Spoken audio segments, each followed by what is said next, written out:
우리가 그간에 자연계시를 배우자 그런 주제를 가지고 동물, 식물, 또 새, 광물에 대해서 연구를 했습니다. 이번 시간부터는 사람의 인체, 예를 들면 사람의 팔다리, 얼굴, 눈, 뭐 이런 인체에 대한 그 영적인 의미를 알아보려고 합니다. 여기에 관련된 책이 있습니다. 이 책은 김홍찬 저서고 인체기행으로 하늘나라에 가다, 이런 주제로 나온 책인데요. 이 책을 인터넷 서점이나 보시면 인체기행으로 하늘나라 가다, 이 책을 참고하시면 좀 더 많은 이해를 할 수 있을 것입니다. 오늘은 그 첫 번째 시간으로 얼굴에 대해서 생각해 보려고 합니다. 얼굴. 사람의 얼굴을 보면 대충 어떤 사람들은 뭐 잘생겼다, 예쁘다, 못생겼다 그런 것으로 또 보기도 하지만 사람의 얼굴은 그 사람의 인격을 이렇게 충분하게 보여줍니다. 또 나이 40이 되면 얼굴에 책임을 지라, 그런 말도 있지 않습니까? 얼굴은 사람의 그 안면의 생김새입니다. 사람의 모습을 사람들한테 보여주는데 얼굴에서 그 생각과 느낌이 아주 드러납니다. 얼굴을 보면, 그의 표정을 보면 그의 안색이, 그의 기색이 지금 어떤 생각을 가지고 있고 어떤 감정 상태가 드러났는지를 얼굴을 보면 대충 그 사람의 현재 상태를 이해할 수가 있습니다. 얼굴에는 눈, 코, 입, 귀, 또 이마 등이 있습니다. 그 안면에 여러 가지 표정이 드러납니다. 얼굴은 일단 사람의 인격이 드러나는 신체 구조입니다. 그 사람의 인격을 보려면 일단 얼굴을 보면 그 사람이 어떤 마음의 생각을 가지고 또 이제까지 살아왔는지가 보입니다. 얼굴을 보면 두 가지를 알 수 있는데 하나는 애정, 또 하나는 생각을 알 수 있습니다. 이것을 자세하게 또 얼굴 표정이나 얼굴에 대해서 관심 있는 분들은 그의 얼굴을 보면서 그의 애정과 그의 생각을 대충 이해할 수가 있습니다. 성경에는 이 얼굴에 대해서 많은 부분을 말씀하고 있습니다. 마태복음 6장 17절에도 보면 너희가 금식할 때에 얼굴을 씻고 머리에 기름을 바르라, 이렇게 말씀하고 있습니다. 얼굴을 씻으라. 얼굴을 늘 씻지 않습니까? 얼굴을 씻으라라고 하는 여기에서의 말씀은 마음을 깨끗하게 하라. 이 말은 다시 말하면 마음의 무질서를 질서 있게 정리해라, 그런 뜻입니다. 마음의 질서를 바로 하라는 것은 얼굴을 깨끗이 씻으라, 그런 뜻입니다. 얼굴 표정이 일그러진 것은 곧 마음의 질서가 어지러워졌다는 것을 표현하기 때문에 그렇습니다.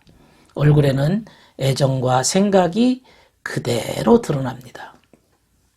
또 금식할 때 얼굴을 씻고 머리에 기름을 바르라 그랬습니다. 과거 고대 사람들은 그 풍습이 머리에 기름을 발랐다고 합니다. 고대 근동에는 머리에 기름을 바르는 것이 일상적이었다고 합니다. 여기에서 머리에 기름을 바른다고 하는 것은, 기름이라고 하는 것은 선, 친절, 이런 의미가 들어 있습니다. 그래서 머리에 기름을 바르는 모습은 마음을 밝게 하고 선하게 해라, 그런 마음으로 금식을 해라, 그런 뜻입니다. 마음에 질서를 바르게 하고, 그리고 머리에 기름을 바른다는 것은 선에 관한 표시입니다. 사도 요한도 주님의 얼굴이 해같이 힘있게 하는 것 같다, 계시록 1장 16절에 주님의 광경을 보면서 그렇게 표현을 했습니다. 주님의 얼굴이 태양처럼 아주 힘이 있다. 태양처럼 강하게, 강력하게, 강렬하게 힘이 넘쳐서 사람이 감히 쳐다볼 수가 없었다, 그런 뜻입니다. 이 주님의 얼굴이 그렇다는 것은 주님의 얼굴, 주님의 내면 세계의 사랑과 지혜를 의미하고 있습니다. 주님의 내면 세계에서 나오는 사랑, 주님의 내면 세계에서 나오는 지혜가, 그분의 사랑과 지혜가 마치 태양빛처럼 강력하다, 그런 표현을 했던 겁니다. 그러므로 우리가 사실은 주님의 얼굴을 감히 들여다볼 수가 없지요. 마치 인간이 태양을 정면으로 볼 수 없듯이 그 사도 요한도 요한계시록의 1장에 주님의 얼굴이 마치 태양의 빛처럼 너무나 강렬해서 감히 쳐다볼 수 없다고 한 것처럼 그분을 직접 배우기가 어려운 겁니다. 단지 우리가 주님의 얼굴을 배울 수 있다고 하는 것은 천사를 통해서, 주님의 심부름꾼을 통해서 주님의 뜻과 주님의 말씀을 우리가 알 수가 있는 겁니다. 또 베드로와 제자들은 주님의 모습이 그들 앞에서 용모가 변화한 광경을 보았습니다.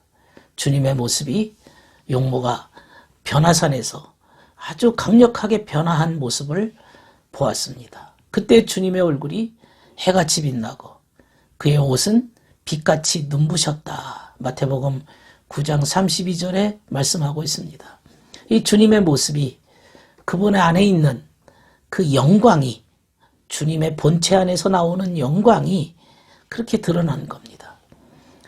우리가 감히 그분의 영광을 어떻게 볼 수가 있겠습니까?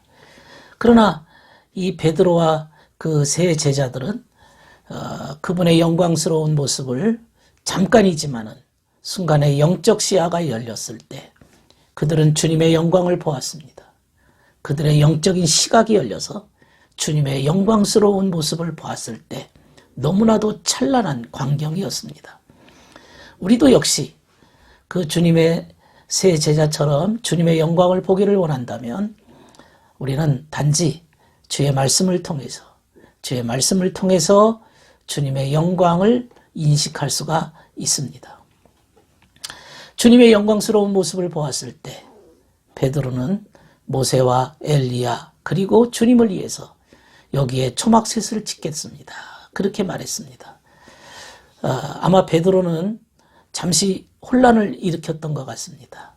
왜냐하면 초막셋을 짓겠다고 하는데 이 초막이라고 하는 것이 그냥 텐트, 그냥 이곳에서 그냥 주저앉아서 살겠다는 그런 의미라기보다는 우리가 성경의 장막, 초막 이런 표현이 나올 때에는 예배를 의미합니다.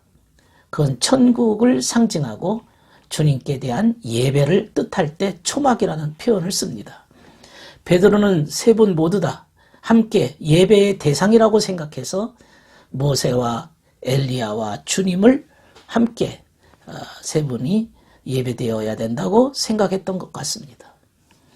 그러나 제자들이 잠시 그것에 도취되어 있다가 눈이 떠서 다시 보았을 때 예수 외에는 아무도 보이지 않았습니다. 이게 무슨 뜻입니까? 다른 사람에게 예배드릴 대상이 아니고 예배의 대상은 오직 예수밖에 없다는 것을 의미하고 있는 겁니다. 오직 주님께만 예배를 드려야 된다는 그런 뜻이지요. 그런데 여기 이 베드로를 위시한 세 제자 외에 다른 제자들은 왜 그런 영광을, 그런 놀라운 변화산의 광경을 보는 것이 허락되지 않았을까요? 이 세 제자들은 훈련이 되었습니다. 주님의 세 제자들은 특별한 제자들이고 이미 훈련이 되었기 때문에 변화산의 광경을 볼 수 있었습니다. 그러나 다른 제자들은 아직 그런 준비가 되어 있지 못했던 상태인 겁니다. 우리도 마찬가지입니다. 우리가 진리에 대한 그 믿음과 실천할 준비가 되어 있으면 주님의 영광을 볼 수가 있으나 우리가 준비가 덜 돼 있으면 주님께서도 그 영광을 유보해 두십니다. 미루십니다. 아직 준비가 덜 된 자에게는 그런 영광을 감당할 수가 없는 거죠. 이사야 선지자가 그랬습니다. 이사야 선지자가 성전에서 기도하다가 6날개가 달린 스랍을 보았다 그랬어요. 6날개가 달린 스랍. 이 스랍들은 6날개가 있었는데 둘로는 그 얼굴을 가리고 둘로는 그 발을 가리고 둘로는 날았다 그랬습니다. 6날개가 있어서 이사야 6장 1절 2절의 말씀인데요. 6날개가 있다. 6날개가 있다. 그리고 그 6날개가 이렇게 두 날개로 이렇게 이 날개를 날고 있다. 이것은 진리의 힘을 의미합니다. 진리가 이렇게 힘차게 날아오르는 거죠. 두 날개로는 얼굴을 가렸습니다. 얼굴을 가렸다는 것은 내면 세계에 대한 보호입니다. 보호입니다. 인격의 보호입니다. 그 다음에 발을 가리었다. 발을 가리었다. 이것은 겸손의 행위입니다. 날았다고 하는 것은 영적 세계를 향한 비상입니다. 독수리처럼 날아오르는 거죠. 점점 영적 세계를 향해서 솟구치는 것을 의미합니다. 선지자 이사야가 이 광경을 보았을 때 오히려 두렵고 떨리었습니다. 무서웠습니다. 왜? 죄 많은 인간이 하나님의 영광스러운 광경을 보았을 때, 스랍들의 광경을 보았을 때 그는 너무나도 두렵고 떨렸습니다. 그래서 외치기를 화로다, 화로다, 나여 망하게 되었도다, 나 이제 죽었다, 그런 표현입니다. 그때 그 입술에 제단의 숯불로 천사가 와서 찢었습니다. 다시 말하면 순수한 사랑으로 점화시켰던 겁니다. 다시 순수를 회복시켜 준 겁니다. 무가치한 심령이, 더러운 죄인이, 그 더러운 인간이 정말 깨끗한 주님의 진리의 영으로 말미암아 완전히 순수해지고 깨끗해졌다는 그런 의미입니다. 놀라운 이야기죠. 우리가 하나님의 영광을 이 더러운 심령으로는 도저히 볼 수도 없고 들어갈 수도 없고, 인간의 더러워진 것 가지고는, 인간의 것 가지고는 갈 수가 없는 거죠. 무가치하기 때문에 우리가 갈 수 있는 길이라고 하는 것은 주님의 신성을 통해서만이 들어가는 거죠. 주님이 내 안에 들어오실 때만이 가능한 거지, 인간 스스로 홀로 자기의 힘으로 불가능한 사건입니다. 창세기 1장 2절에 보면 하나님이 천지를 창조하실 때 땅이 혼돈하고 공허하며 흑암이 깊음 위에 있고 하나님의 영은 수면 위에 운행하셨다. 수, 물 숫자이고 면, 얼굴이란 뜻이죠. 물의 얼굴에 하나님의 영이 운행하셨다. 수면이라고 했습니다. 물의 얼굴이 있습니까? 물의 얼굴. 수면이라는 뜻은 물의 얼굴이라는 뜻인데, 여기서 물의 얼굴은 마음의 내면 상태입니다. 가장 마음속에 깊은 상태에 하나님의 영이 운행하셨다는 겁니다. 그게 수면이라고 합니다. 그러나 인간은 땅이 공허하고 혼돈했다. 이것은 아직 거듭나지 않은 인간의 상태입니다. 그러니까 공허라고 하는 말은 텅 비었다는 거거든요. 텅 비어 있으면 안 되죠. 뭐가 있어야 됩니까? 선한 게 가득 채워져야 됩니다. 선한 마음이 이루어져야 되는 거지요. 옥토가 돼야 됩니다. 그런데 선이 없었습니다. 공허했습니다. 그 다음에 혼돈했습니다. 혼돈했다는 말은 무질서지요. 정신이 없죠. 혼돈이란 말은 무질서, 진리가 없는 상태를 혼돈이라 그렇게 표현한 겁니다. 또 흑암이 깊음 위에 있다. 흑암, 어두움이죠.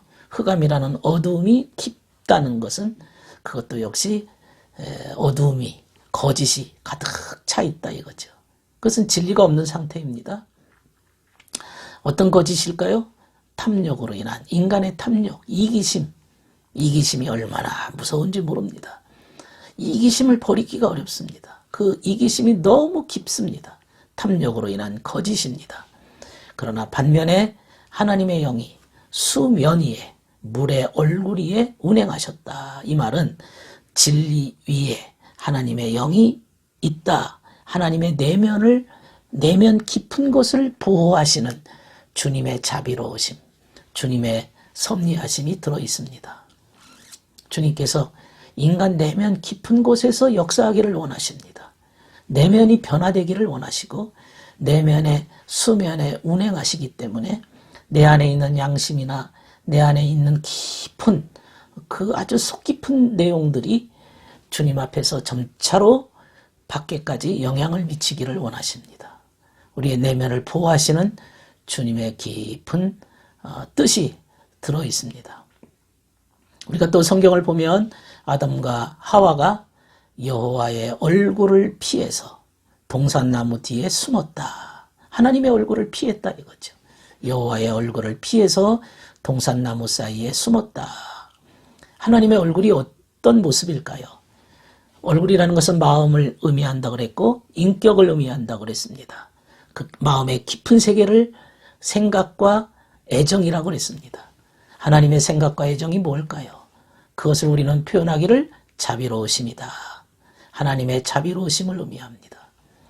그것이 하나님의 자비로움을 피해서 나무 뒤에 숨은 아담과 하와의 모습은 하나님의 자비로우심으로 다가온다 할지라도 그들은 그 자비로우심을 받을 만한 수준이 되지를 못했던 것입니다. 가인도 범죄한 후에 주의 얼굴을 나는 배웁지 못하겠나이다. 창세기 4장 14절의 말씀입니다. 주님의 얼굴을 뵙지 못한다는 것. 왜? 주님의 얼굴은 자비로우심이며 주님의 얼굴은 선하신 모습인데 그 선이 없기 때문에 그 선을 마주할 만한 것이 없었다는 거죠. 그래서 결국에는 선에서 분리되어서 악으로 떨어지게 된 겁니다. 그래서 성경에 보면 가인에게 네가 잘했다면 왜 얼굴을 들지 못했느냐 꾸중하셨습니다. 네 마음을 왜 드러내지 못하느냐. 네가 잘했다면 행위가 의롭다면 네 마음을 네 생각과 애정을 왜 드러내지 못하느냐. 그것은 그의 삶 속에 행함이 없었기 때문에 진리는 알고 있었으나 행함은 없었기 때문에 가인을 향한 꾸중입니다. 그래서 가인이 아벨을 살해하고는 그가 받은 형벌이 뭡니까? 끝없는 방황을 하게 됩니다. 가인은 이제 유리하는 자가 됐어요. 방황한다 이거죠. 방황한다는 것은 어떤 자들에게 적용되는 말입니까? 동서고금을 막론하고 이것은 진리를 안다 할지라도 행치 아니하면 공허함과 끝없는 허전함으로 방황하게 된다는 겁니다. 차라리 모르면 그것도 모릅니다. 그러나 안다고 할 때 행치 않으면 끝없는 방황으로 가인처럼 유리방황하는 자가 되게 됩니다. 이사야서에 보면 놀라고 괴로움과 슬픔에 사로잡혀 얼굴이 불꽃 같다 이런 말이 있어요. 이사야 13장 8절의 말씀입니다. 이게 괴로움과 놀람과 슬픔으로 사로잡혀서 얼굴이 막 불꽃처럼 되었다는 거죠. 이게 속에 탐욕이 드러난 겁니다. 얼굴에 탁 씌어진 겁니다. 또 성경에 보면 아브라함이 소돔의 얼굴을 보았다. 그래서 내려다 보았다. 아브라함이 소돔의 얼굴을 보았다. 이 소돔의 얼굴이 뭡니까? 자아사랑에 먹혀버린 얼굴입니다. 자기중심적, 이기적, 탐욕적인 이 마음으로 이미 다 물들어버린 그 내면 상태가 소돔의 얼굴입니다. 오늘날 길거리에 다니면서 여러분이 만나는 사람 중에 소돔의 얼굴을 한 사람들이 있지 않습니까? 이미 완전히 뻔뻔해진 거죠. 마음이 뻔뻔해져서 강팍해져서 자기 중심적인 것이 얼굴에 씌어 있습니다. 그 사람에게 이웃이라고 하는 것은 단어조차 없습니다. 타인을 위한 유익함 없습니다. 사회봉사 없습니다. 나라와 민족, 애민정신 없습니다. 그저 얼굴에 뻔뻔함으로 자아사랑에 먹혀버린 인격이 얼굴에서 드러납니다. 그게 소돔의 얼굴입니다. 오늘날 이 시대에 이 소돔의 얼굴을 한 자들이 얼마나 많습니까? 에스겔은 말하기를 얼굴이 뻔뻔하고 마음이 강팍한 자다. 얼굴이 뻔뻔하다 그랬어요. 이 뻔뻔하다는 말은 자기만의 어떤 그 알량한 지식을 가지고 떠드는 자, 그걸 뻔뻔한 자다 그랬어요. 에스겔은. 그러니까 자기만의 어떤 그 논리나 교리나 자기만의 그 가지고 있는 도구마를 가지고 어떤 그 사상을 가지고 다른 사람한테 설득하거나 자랑하거나 다른 사람한테 이것이 얼마나 대단한 거냐라고 하면서 타인을 설득하는 자들, 이런 자들을 얼굴이 뻔뻔한 자다. 에스겔 2장 4절에 말씀하고 있습니다.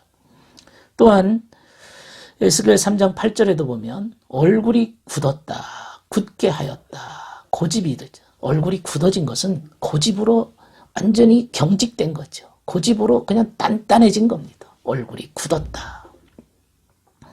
그러나 반면에 아론과 이스라엘 백성이 모세의 얼굴을 쳐다보니 얼굴 살결이 환하게 빛나고 있어서 모두 두려워서 가까이 가지 못했다.